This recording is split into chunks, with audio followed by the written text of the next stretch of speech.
నమస్కారం. నేటి కథ దక్షిణ భారతదేశంలో మన అనంతపురం జిల్లాలో వెలిసిన అద్భుతమైన త్రిమూర్తి ఆంజనేయ స్వామి క్షేత్రాల చరిత్ర. 15వ శతాబ్దంలో కృష్ణదేవరాయల పాలనలో వారి రాజగురు అయిన శ్రీ వ్యాసరాయలు గారు ధర్మ ప్రచారం కోసం దక్షిణ దేశ యాత్ర చేపట్టారు. ఈ యాత్రలో ఆయన 751 ఆంజనేయ స్వామి విగ్రహాలను ప్రతిష్ఠించాలని సంకల్పించారు. మొదట ఆయన కర్ణాటక రాష్ట్రంలోని హంపీలో యంత్రోద్ధారక ఆంజనేయ స్వామి విగ్రహాన్ని ప్రతిష్ఠించారు. ఆ తర్వాత ఆంధ్ర కర్ణాటక సరిహద్దుల్లోని పలు ఊర్లలో విగ్రహాలను ప్రతిష్ఠించారు. ఈ క్రమంలో ఆయన అప్పటికే 748 విగ్రహాలను ప్రతిష్ఠించారు. కానీ ఇంకా 3 విగ్రహాలను ప్రతిష్ఠించాల్సి ఉంది. సమయం మాత్రం ఒక రోజు మాత్రమే మిగిలి ఉంది. ఒక రోజులో ఈ 3 విగ్రహాలను ఎలా ప్రతిష్ఠించగలను అని చింతించారు. అయితే ఆయన తపశక్తినంతటినీ ధారపోసి ఆయనే 3 భాగాలుగా విడిపోయి 3 ప్రాంతాలను ఎంచుకున్నారు.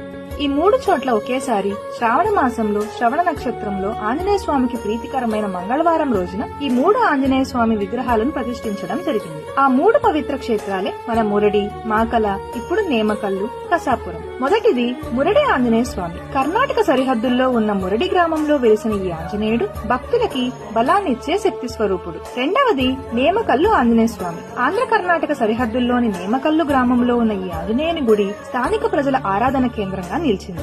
ఇక్కడ భక్తులకి శాంతి, ధైర్యం ప్రసాదించడమే ప్రత్యేకత. మూడవది కసాపురం నెట్టికంటి ఆంజనేయ స్వామి. అనంతపురం జిల్లాలో సరిహద్దుల్లో కసాపురంలో ఉన్న ఈ నెట్టికంటి ఆంజనేయ స్వామి శత్రునాశనానికి ప్రసిద్ధి. ఈ 3 ఆంజనేయ స్వామి విగ్రహాలను శ్రావణ మాసంలో శ్రవణ నక్షత్రంలో మంగళవారం రోజున దర్శించిన వారికి 751 ఆంజనేయ విగ్రహాలను దర్శించినంత పుణ్యఫలం లభిస్తుంది. అంతేకాదు వారు సకల భూతగణాల నుండి రక్షించబడతారని ఆయన వరం ఇచ్చారు.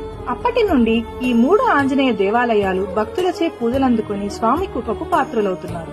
ఈ దివ్యమైన క్షేత్రాలను దర్శించి ఆంజనేయ స్వామి కృపకు పాత్రులవ్వండి. జై ఆంజనేయ, జై శ్రీరామ్.